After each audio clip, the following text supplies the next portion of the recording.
Alright, so I will try to make this video as objective as possible, even though before I get going I want to admit that I'm kind of emotional about this because it was a real horror experience and it got me shaken up pretty bad, and right now I'm just very thankful to be alive and thankful to be as healthy as I'm about to get. I'm still not recovered, but I feel like I'm on my way.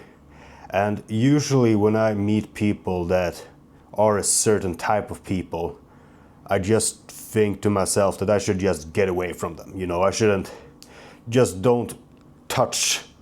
Some things, the more you do with it, the worse it gets. So usually when I meet these kinds of people, I just try to get out and just leave it alone. But this time it feels different because I do feel like I have a responsibility to help people and make sure that this doesn't happen to other people. Because this was a really bad experience, and I'm about to explain this, but this person who is behind everything that happened, it has become very, very clear for me that he does not have a moral compass. Which means that I think that he's just gonna try to rent the apartment to the next person. Which is scary because I will get to this later, but he saw me he saw me in the garage, passed out on the floor as the medical team from the ambulance was carrying me over scooters and motorcycles in the garage to get me into the ambulance. So we actually saw this happening, and I'm still convinced that he's just gonna try to get the apartment to a new person. Just like I'm sure that he did to me. I'm sure that there was somebody who lived there before me who left for a reason, but still he rented the apartment to me. So we're gonna back up a little bit to get the full story, and I'm not gonna drag out your time more than necessary, but I do feel like there is context that needs to be applied in order to understand. Okay, so I came to Da Nang about 3 months ago. Something like that, and I came in a hurry, so I had not done my research. So I ended up in an Airbnb, and I paid more than I needed to for a very shitty Airbnb, but I didn't know that much. I found out pretty soon, by a nice lady, and she offered me a different apartment. And I was like, wow, this is great, a much better apartment for almost half the price. So I got a better apartment for almost half the price, half the monthly price. So I took it, obviously. And I was so happy, I felt like, wow, I got a deal, I got like on the inside with some Vietnamese people who managed to help me out and all of that, which was really good. So it was a big upgrade. A couple of weeks after that, this guy in the gym approached me, and I tend to speak to a lot of people in the gym. I don't typically approach people anymore because people are very good at approaching me, maybe because, they can tell that I'm dedicated, and also I believe for some reason I'm very approachable. So I know a lot of people in the gym, and this guy walked up to me. He was like training, at a machine to the side of my machine, and he started talking to me and he was like, hey, if you want to do some Muay Thai, boxing, or maybe any other experience, or if you want to go to a certain restaurant, I'm your guide, I will show you around. And especially if you need an apartment, I'm your guy, okay, I will help you find. So it became obvious to me that, so I asked him after also, hey, like, how much do I pay you for this? And he was, oh, no, this is just for fun. Okay, so I realized, okay, he will take me to box and, do Muay Thai, and he will show me restaurants and all of that, just because he thinks it's a cool experience. And he's pretty young. I don't remember exactly, but around 20, so he's a young guy. And I thought that, okay, maybe I don't want to do the boxing thing because I prefer not to do things that I'm gonna make a fool out of myself. Yeah, I'm a bodybuilder, not a boxer. So, and also I'm kind of scared I'm gonna tear something if I just start throwing my fist around. Well, regardless, I was thinking, hey, that is a good video idea to meet him and let him show me apartments and prices. Not necessarily because I think he's gonna find something better, because I think I got the best deal, you know, but he's gonna find me something better. And I met him, and he started showing me apartments, and they were like much better apartments for about the same price. And I was like, holy shit, like there are like the Airbnb was really like squeezing my money, you know, like they really like fed off the fact that people don't really know, you know, people who come here don't really know to Da Nang. And I've noticed that because I've been around a lot of locals. I have friends here that live here, and it's become very obvious to me that even though the tourists or expats think it's cheap, there are like levels, like the locals know how to get away cheap. So he showed me this apartment, and this is the bad apartment with the mold. And I was like, holy shit, this is like only 1 million Vietnamese dong more than I'm currently paying. And that is about $35. So it's like a lot cheaper. And I was like, wow, and 10th floor, great view, very like fresh apartment. But then when I looked closer at things, I noticed that some things just didn't really make sense, you know? Like some things were like, okay, whoever built this apartment didn't really think about the user experience. You know, like where you can plug in the electricity, you know, in the wall. Those didn't really make sense where they were placed, and there were like things like that, you know. But I thought like, I don't know, like I thought it wasn't a big deal, but. And then some of the furniture were like, they looked good from a distance. When you came close, you could see, okay, hey, it's not as good as it should have been. And you could, you know, some doors, you know, they didn't close properly. The bathroom door didn't close properly, for instance. But I didn't even notice that because I never closed the door. I just wanted to take a piss, you know, with the door open. I was the only one living in the apartment. My friend, actually, Johan, noticed it. And Johan is the guy who approached me in the gym, who helped me get the apartment. Now keep in mind, Johan has been showing himself in my YouTube videos, and in my opinion he's been a really nice guy, and some people have commented that he's trying to scam me. Listen, he has been dedicating many hours to helping me without taking any money from me. So I'm just putting it out there. And also on top of that, he was the one who helped me through this whole process when I went to the hospital. So he's been like, and it became clear when I spoke to him that he did not know what mold is. More than maybe, you know, the food get old and there's mold on the food, but like he didn't know the gravity of mold, and he for sure didn't know there was mold in the apartment because he barely knew what mold is. And speaking to friends here, and so it turns out that there are a lot of people who don't know how bad mold can be. But mold will fuck you up. Like mold is bad. Like if there's something you should fear that you cannot really... Listen, people fear all kinds of things, okay? People fear all kinds of things like, oh, I'm going on an airplane, it might crash. Airplane, yeah, I hope I said it right. Like people fear things that like statistically doesn't really kill you, but when there is like mold that will actually ruin your life. I noticed on the walls in the apartment that the paint was coming off. And I thought like, that looks kind of weird. But I told the cleaner, hey, can you take off that? You know, I realized maybe the apartment was empty for a while before I came, and maybe just there was cheap paint. Maybe they just painted it cheap, you know, and maybe it was just old cheap paint. So they cleaned it up, and I moved in. This happened really fast because I'm not the guy to wait around. Okay, so I just moved in, and then I went to sleep. The morning after, I woke up and my whole body was in pain. I was hurting so bad. And this was the weird part. I looked at the wall and it all was back. It looked exactly the way it did before she cleaned the wall. The cleaner cleaned the wall.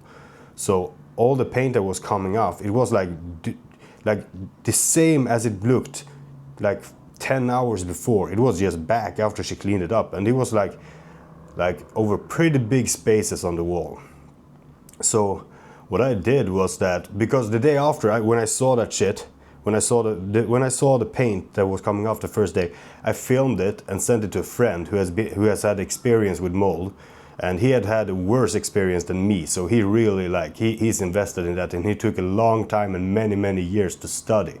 So he knows his things. And he said, when I sent the pictures and the recording, he said, I can't see any mold. The day after, it took half that day for me to get out of that brain fog. After 1 night of sleep in that apartment, it took 1 day for me to get out of the brain fog. And it felt like my body was asleep. Like my body was asleep half that day. I don't remember the exact amount of hours. It's probably recorded in some video before this one. But like my whole body was hurting. I was in a brain fog. And for some reason, when I woke up, I felt like I'm gonna go out and start walking to get some air, because everything will feel better when I get air. When I get air. And so it did, you know, but it just took so long. When I went back to the apartment, I was looking at the walls more closely. And I could see discoloring in one place. So I was like, oh. So I took a picture of that and sent it to my friend. And he replied really fast, and he was like, yeah, that's mold. And that's active mold. Because he could tell because of the way the paint looked, in combination with the fact that he actually saw mold this time. He could tell that, okay, that is active mold. And I was a little bit mad, because I got the feeling that I met the manager of the apartment. So not Johan, okay? I'm being overly clear here, because Johan has been taking hate in the comment section, and we've been speaking about it, and it has actually affected him pretty bad, because he's a really nice guy trying to do his best. And you know, you feel the hate, okay? you feel the hate. So, well, I only met the managers to sign the contract, and I could feel like something was off with that guy. So I'm gonna put the picture right there, okay? So that's the guy. And I could feel that something was off with this guy, because he had this distancing behavior. Like when I looked into his eyes, he refused to connect with me, right? Like it's hard to describe, but when you feel like somebody emotionally on purpose doesn't connect with you, it's like a distancing behavior. So yeah, I said I cannot sleep another night in that apartment. I need another apartment. So Johan helped me out, and the whole night we were like going around looking for apartments, and he like drove across the like a bridge in the rain and windy storm, and he almost fell off his bike, you know. Like he put in a lot of work to help me, and he got nothing in return for that, okay? So he tried to fix the screw up that the manager of the apartment did, because Johan obviously had no idea. Like, listen, I don't mean to speak down on Johan, but he's a kid. Okay, he's a kid trying to figure life out, and he's working like crazy trying to get somewhere in life, you know, and it felt really unfortunate, because he obviously didn't know about the mold in the apartment, and I know he felt guilty afterwards for like showing me the apartment, even though he didn't know. Okay, so we found a temporary apartment, and they told me, hey, this is gonna take 3 weeks to fix the mold in the apartment, because they needed to do it on a dry, sunny day, so they could do it from the outside as well. And I felt, okay, this actually sounds serious. So yeah, I'm gonna, sure, like it's 3 weeks, and I was expecting for it to take even more time, because that's usually the way it goes. And like 2 days after or something like that, he said, the apartment is done. It's ready, it's fixed. And I was like, what? And I was kind of skeptical. So he sent me pictures. So they had taken like plastic, like thick plastic, and put on the wall on top of the mold, and just screwed it on top, like hard on top of the wall. And I was like, is that really gonna do it? I was kind of skeptical, you know, like putting plastic on top of that shit, does that do anything? You know, so I sent the pictures to my friend who is an expert, and he said, what kind of wall is it? Because if it's a cement wall, there's nothing that the mold can live off, which means that the mold won't be able to make it if you just, you know, choke it with a plastic or whatever. Like I'm no mold expert, but he said that the fix was good if it was a cement wall, and it was a cement wall. It was a hardened wall. So they put on like the plastic thing on top, and I moved back in, and you know, you get the gut feeling that maybe something isn't right, you know, but still, like everything, like my friend regarding the mold, he knows his shit, okay? So people are gonna question him, because people obviously get the same gut feeling as me, you know, that hey, maybe just putting plastic on top of that shit doesn't really do enough, you know. But he said it was even overkill fix. Well, like I noticed that even outside of the plastic, the painting on the wall was coming off. And I thought that, hey, but that's not where the mold was. The mold was covered up really good, you know. So I thought like, hey, that's just the paint that's bad. And then I was like starting to get a cold. So I started getting cold. And the reason I couldn't connect the dots was because the symptoms were very different. You know, because a cold feels like, or maybe the flu or whatever, you know.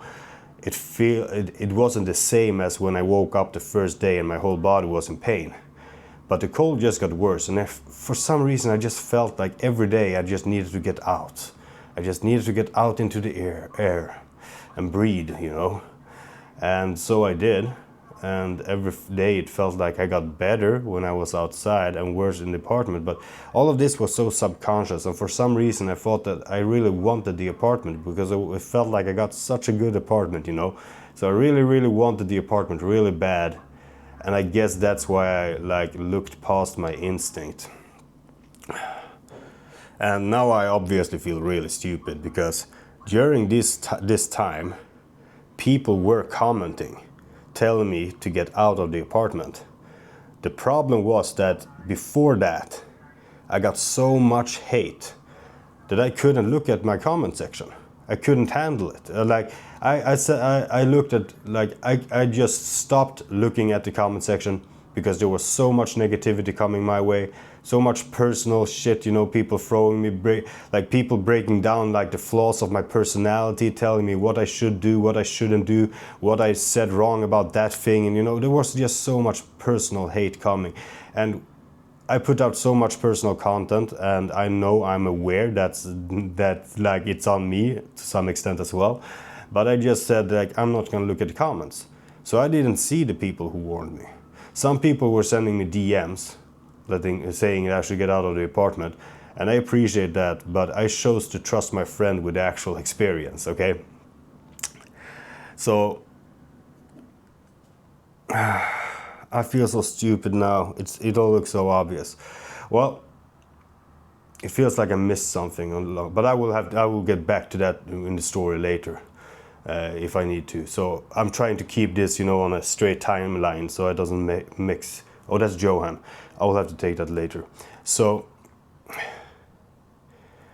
this is when it all happened. I woke up. No, I'm gonna give a little side story just to give you guys context, because otherwise it doesn't make sense. I had a pimple in my armpit that got bigger every day, okay? And the day before the incident, like the night before, I tried to squeeze that shit out. And it was like a really big pimple inside. And it didn't pop out, but I felt it smash in my armpit. So I smashed a big pimple in my armpit, but it didn't pop out. And during the night, I felt more and more pain here, right beside my chest. But I thought like, that's the pimple, you know. That's the pimple. What does it matter? It's just a pimple. Couldn't sleep that night. Like I woke up all the time in pain. And then the day after, what happened after that is all recorded in the video previous to this one. So if you enter my channel and you click videos, the video before this one is the whole fucking experience with everything exactly as it happened. I recorded it. I have no idea how I managed to do that. I have no idea how I managed to record the amount that I did, but I did. And in case you want to see a horror story, because that was scary, I thought, when you think that, hey, this may be it, you know, that's scary. So basically I woke up, I went out of the bed, I started sweating like crazy, and then I passed out. Everything just went dark, and I had a second when I realized something was wrong, and everything just went dark, and I got myself onto the couch. So I didn't fall down and hit anything, I got myself to the couch. I don't know if I was passed out on the couch or not. The only thing I can remember was being really groggy, thinking to myself, I need to get out of this apartment. So I took my phone and I took my wallet, because in the wallet it was the key card to the apartment. because if I get out without the key card, I can't get back in. So that's for some reason I got the key card, right? Got out, walked maybe 10 steps in the hallway outside of my apartment in the building, and then I went down again and called Johan. He didn't reply immediately, left a voicemail. Then I called my other friend Steven. He replied immediately to my phone call. He's always on his phone because he's a day trader, so he's like always on the phone, you know, working.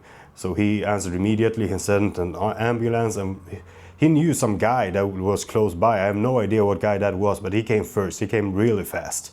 And he helped me. Like he asked me, "How are you okay?" But you know what do you do in that situation? Some guy is laying on the floor, drenched in sweat, passed out. What are you supposed to do to help that person? You have no idea.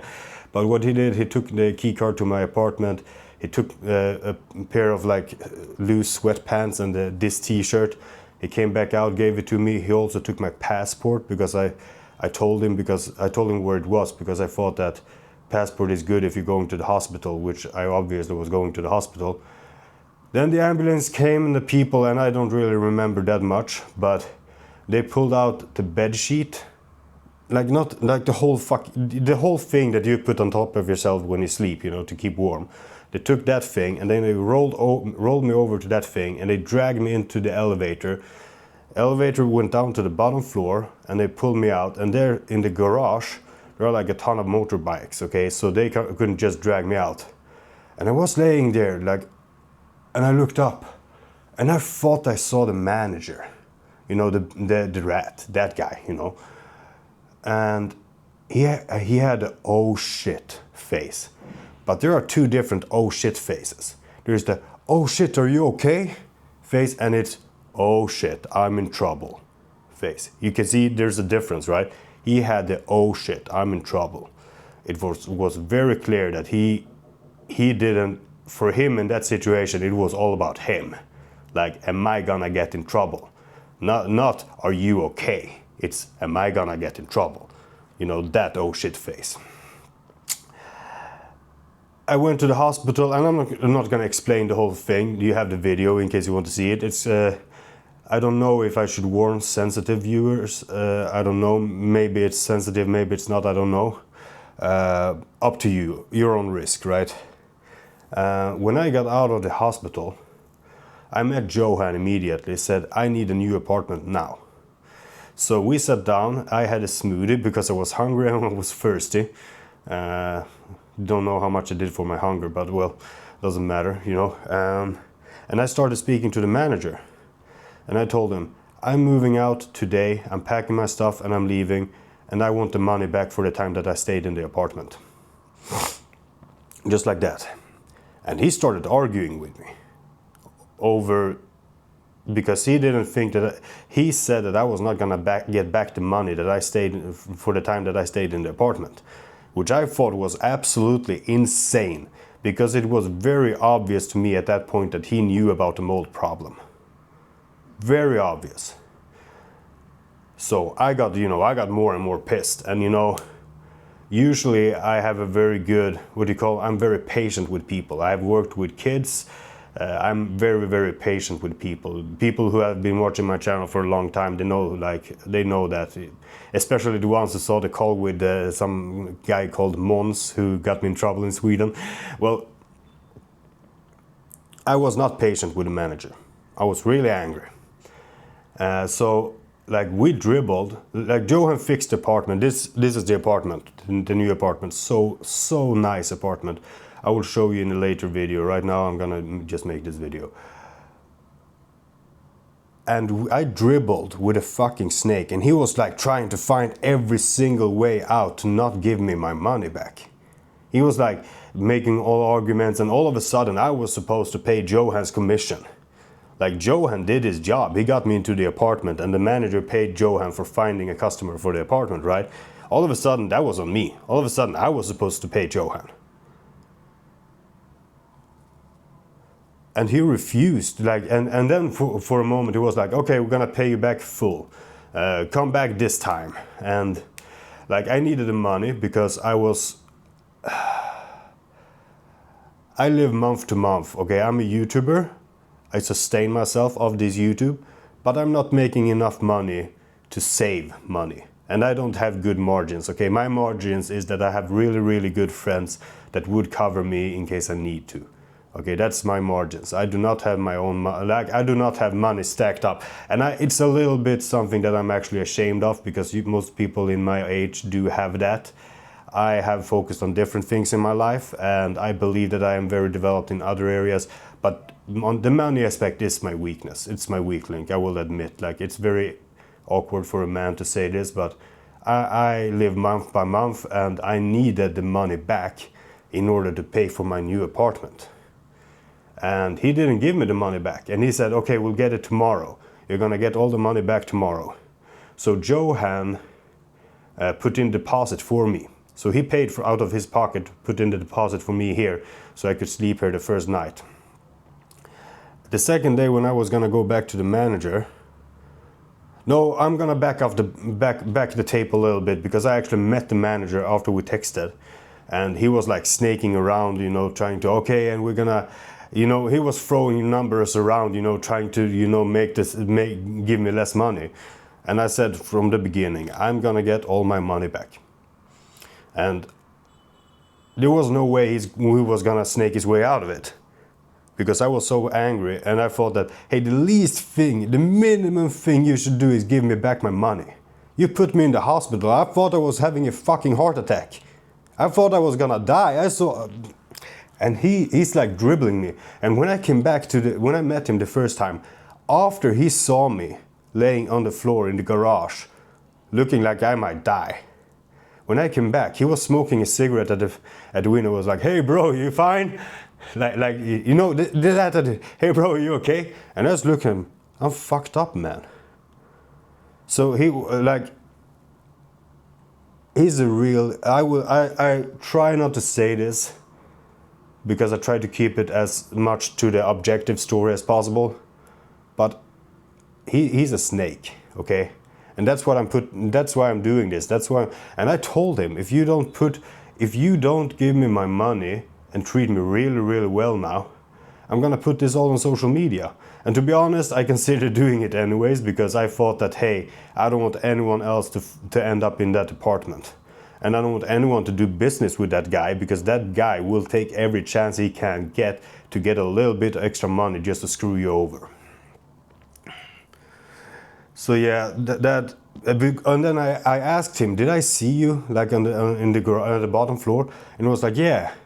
Okay, so now I know for sure that you had the oh shit, I'm in trouble face, not the oh shit, are you okay face. And then after that, when I came back from the hospital, all beat up, feeling like shit, he was like, okay, man. When I came back the day after to get all the money back, which he had promised me at that point, we dribbled for a while. Then he said, I need to speak with my boss. Then he went away to work, do other work, you know. As if something else would be more important at that time. And I told, I was like, okay, I'm gonna stay here and wait, because I'm gonna get my money back. He really dragged out the time on that one. I felt stupid for waiting there for that long. Once he came back, he was like, okay, you're gonna get all the money back. And when he gave me the money in my hand, I started counting it. And I'm not gonna give you the exact numbers, but it was 60% of what I was supposed to get. So he counted out, he was supposed to give me 100% back, he gave me 60%. And then I told him, hey, like this is not what we agreed, this is bullshit. And you know, he got, you know, all, you know, up there, you know when somebody escalates thing, you know, try to like force their way through.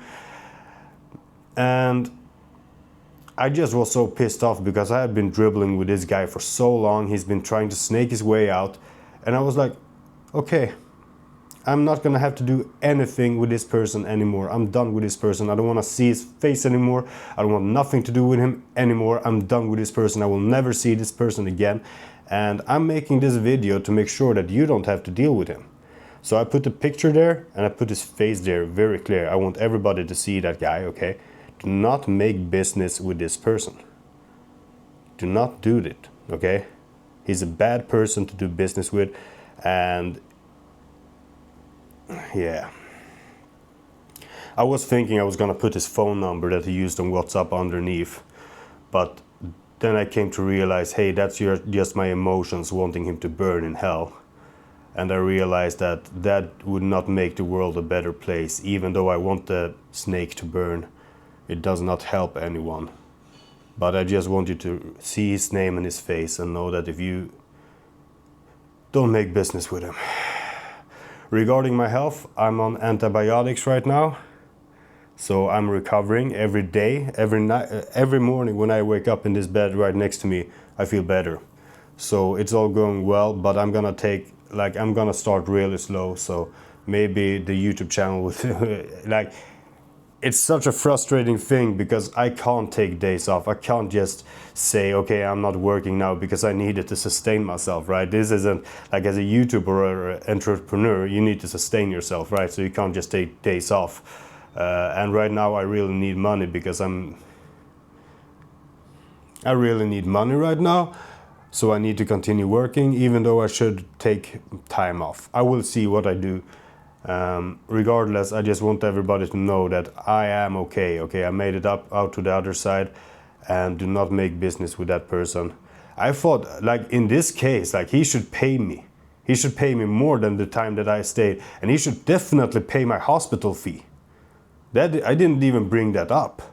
But he should definitely pay my hospital fee, and he should definitely pay me back all the money, and he should make it up for me in some way.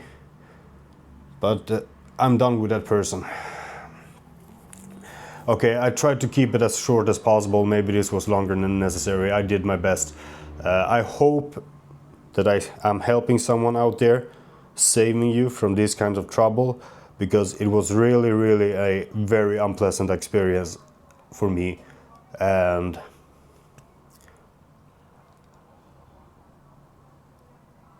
thank fucking God. Thank fucking God. I hope you have a great life and a great day, and I wish you all the very, very best. See you.